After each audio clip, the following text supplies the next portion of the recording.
Всем привет, народ! Ситуация самая нестандартная. И пока вам, возможно, кажется, что это все пройдет, и, возможно, это кажется чем-то просто временным, не стоит обманывать себя. С вами Олег Пазл, и я хочу продолжать делать видео, несмотря на то, что все отключили и все запретили.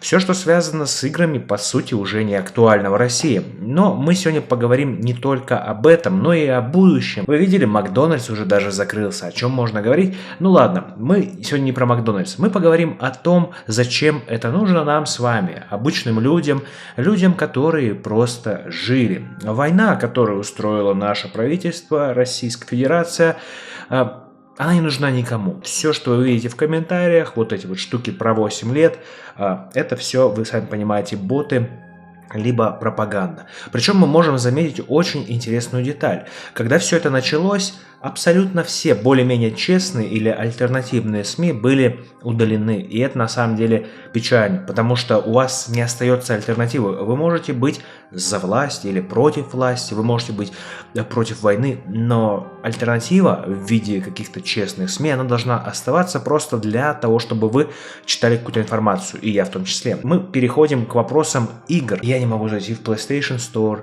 я не могу скачать игру, то есть абсолютно все отключено. По большому счету начался железный занавес, часть вторая. Это ужас. И я уже молчу про войну, которая нет оправданий. Это геноцид целого народа, и непонятно для чего и зачем. Зачем это нужно вам? И никто не ответит на этот вопрос. А действующая власть, которая, по идее, так обогащалась на нас, у которой огромные яхты, всякие виллы, эти яхты отбирают сейчас в Европе там, и во всяких других местах, и мы видим просто стоимости 600 миллиардов, 500 миллиардов. Жесть! Откуда? Вы просто представьте, продашь одну яхту, и ты сможешь прокормить огромное количество людей, которые сейчас, кстати, в России остались без работы. И это следующая проблема, про которую хотелось бы поговорить. Возьмем Макдональдс тот же, или возьмем, например, магазин Zara или Ikea, да чего угодно, любой магазин возьмем. И этот человек, он вообще не думал о войне, он отучился, он хотел получать денежку, наслаждаться своей жизнью, создавать семью, я не знаю, что угодно. Почему он должен об этом думать сейчас, как ему выжить? Просто survive режим включился, да, как вот мы играли раньше в выживачи в игры, теперь включился в реальной жизни, причем повлияло это очень на многих. Ради чего? Ради войны, которая ничего не даст, только если бы эта война прокатила, она бы обогатила сама знаете кого, действующую власть, но по факту она еще у них и не прокатила, она еще и откатила наш народ назад, она разрушила братский народ жизни на много-много лет, нанесла кучу травм детям, нанесла кучу травм вам. Вы только не подумайте, что я говорю с каким-то упреком, я наоборот очень переживаю, мне даже ролики не хочется делать в последнее время, я за обычных людей, за нас с вами, кому не нужна это дерьмо, кто хочет развиваться. И представьте себе такую ситуацию. Теперь это все откатит на много-много-много лет назад, во-первых. Плюс даже то, что было, вы уже в таком объеме не увидите. И поэтому я вас очень прошу не быть сейчас глупыми и серыми. Это очень важно. Постарайтесь обойти хотя бы то, что будет делать государство. С дня на день, 14 февраля в 12:00 отключат Инстаграм. Это говорится, опять подается, как будто бы это что-то правильное, мол, нас защищают от каких-то психологических проблем, но это опять-таки повод установить железный занавес, ограничить все, свободу информации, потому что в Instagram Stories вы можете видеть, что происходит в Украине. Настоящий кошмар, против чего нужно бороться, против чего нужно высказываться. Это главная причина. И поверьте, когда вам отключат Instagram, вам отключат потом и YouTube, потому что прямо сейчас мы уже видим какие-то попытки, мы много читали новостей про это, и когда это случится, уже будет поздно, понимаете? Поэтому я считаю, что моя задача высказаться против этого, даже если вы сейчас не поддерживаете, поверьте, через месяца 2-3 вы уже почувствуете дефицит продуктов, дефицит сервисов. Да, будут торренты, здесь я согласен, но года через 1,5, например, что-то устареет, может быть железо, может видеокарта сломается, может еще что-то, и вы могли бы в теории купить что-то. Сейчас уже, к сожалению, нет, потому что все поставки прекратятся. Но кто-то скажет, будет серая, будет там, как раньше, кто жил там в мои времена, они знают, что были серые товары, привозили, которые как-то по пиратским путям, скажем так, назовем это так, и продавались под полы. Да, это появится, но вместе с этим, народ, появится и преступность. Причем, что самое странное, они сегодня разослали сообщение в госуслугах. Сообщение, в котором говорится о том, что Facebook призвал кого-то там к убиению. Но это полный бред. Facebook просто не хочет цензуры на своей платформе. И он разрешил высказываться плохо об армии, которая вторгается в Украину. Ну и, конечно, о президенте Путине. Разве это стоило того, чтобы блокировать целый сервис Instagram? Я что-то не уверен. Сам факт того, что даже в госуслугах нам уже кидают пропаганду под предлогом того, что хотят сохранить наше психическое здоровье, по-моему, это перебор. В последнее время все равно в России как-то уменьшилось количество всяких там краж там форточников, да, квартир, там взлом автомобилей. В моем детстве это было. И это были как раз таки похожие времена, но сейчас хуже, потому что вы уже почувствовали что-то, а у вас это отняли. И сейчас будет похожая история, будет преступность, поэтому будьте осторожны, защищайте себя. И учитывая, какие просто вложения идут сейчас там в армию, которая по сути гибнет, и очень жаль людей, которые вообще там не хотели быть. Это срочники, это солдаты, которых просто отправили, и они там оказались совершенно случайно. И также украинский народ. Все эти люди просто вот гибнут из-за президента России Путина. Все это не имеет смысла. И то, что мы можем сделать сейчас, это лишь поддерживать мир и стараться не устраивать войну хотя бы между собой. Если вы видите, что кто-то из Украины, например, злится или ругается, вы понимаете, что у них ситуация страшная, когда ты сидишь в подвале или в бункере целыми днями, и буквально следующая минута может стать последней. Это ужас. В России тоже не все супер, но гораздо легче. Даже все эти отмены, это вообще ерунда полнейшая, сравнимая, что там происходит.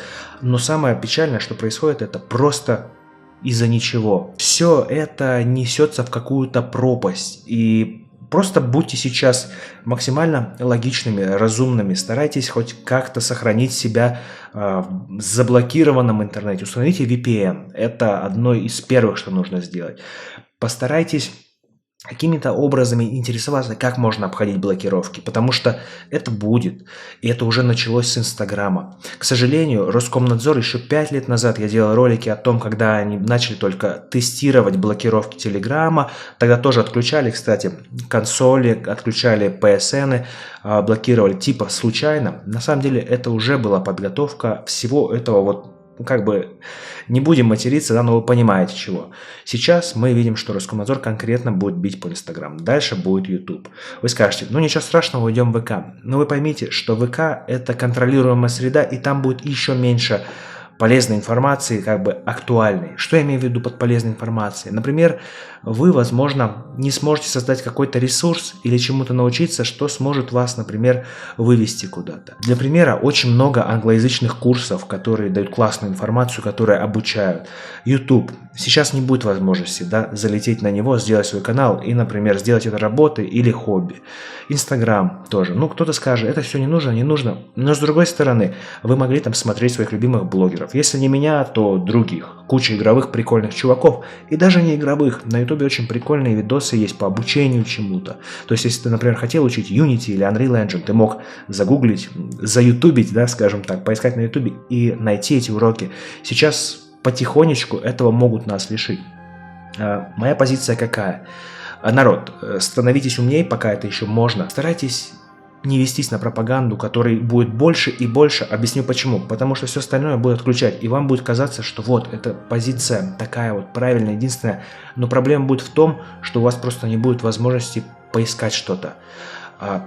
И вот это вот как раз самое стрёмное. И вам будет казаться, что вот, все правильно, все правильно. Вы будете надеяться на правительство России, вы будете говорить, да и правда так, и правда так. А потом, например, в конце окажется, что это был обман. Но завтра может просто уже не хватать еды, или придется покупать какие-нибудь одежды из магазина Ивановский Ситис, или, например, ездить на машинах, как в Кубе. Вот, например, Куба – это идеальный пример того, как работает изоляция. Там даже интернет какой-то очень-очень редкий, и это уже по сути, дар богов.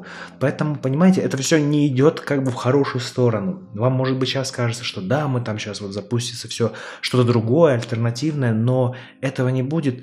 И я объясню почему. Потому что у этих ребят во власти, да, у них яхты по 600 миллиардов, все деньги вкладываются в армию, которая просто гибнет. Обычные люди, парни, сейчас приходится вкладываться в армию. До этого они, конечно же, этого не делали, но и в то же время они используют эту армию просто для преступления, для геноцида целого народа. Причем наших друзей, братьев, которые создали самые лучшие игры, Stalker, Metro и куча других игр. У меня подписчиков половина украинцев, и вы могли с ними переписываться и даже не замечать, потому что мы одно и то же. И я не знаю, что еще сказать, друзья. Просто заботьтесь о своем будущем, устанавливайте VPN и, пожалуйста, не тупите, не верьте. Вот то, что вы видите сейчас, 1000 комментариев в поддержку, там, топим, да, с этими буковками ЗВ, там, это дичь, это боты, это купленная хрень. Вы можете это определить просто по одной схеме написания этих комментариев. И поэтому я вам рекомендую быть сейчас вот максимально как бы сосредоточенными на своем развитии. Возможно, вам стоит что-то выучить, типа, не знаю, какого-нибудь основ программирования, может быть, еще что-то. Просто развивайтесь, не тормозите. Сейчас это очень важно, пока есть интернет, пока он еще не совсем отключен, закручен там по максимуму, пока вы еще можете как-то ориентироваться, дерзайте. Время пришло, и, конечно же, старайтесь сейчас, не знаю, найти что-то такое, что вас будет отвлекать от всей этой ситуации. Будет тяжело, понятно, психологически, но двигаемся дальше, все это когда-нибудь закончится, продвинемся, и я надеюсь, что у вас все будет хорошо, как у моих зрителей и у людей из Украины. Дай бог вам, чтобы все прошло удачно, чтобы все закончилось. И, конечно же, я просто желаю мира. Свой народ, который живет в России, он не поддержал этого, он об этом не знал. Они просто начали этот кошмар, и все. А люди теперь должны это расхлебывать. Задумайтесь об этом. Просто задумайтесь, что вы-то при чем здесь? Вы-то, как человек, который учился там, не знаю, работал. Почему вы-то в этого замешаны вдруг стали? Как вообще мы с вами, обычные ребята, должны в этом быть замешаны, помешаны, вот в этом ужасе? Я не понимаю. В любом случае, друзья, держимся. Буду продолжать делать ролики. Спасибо вам за просмотр. Всего крутого и счастливо. Пока.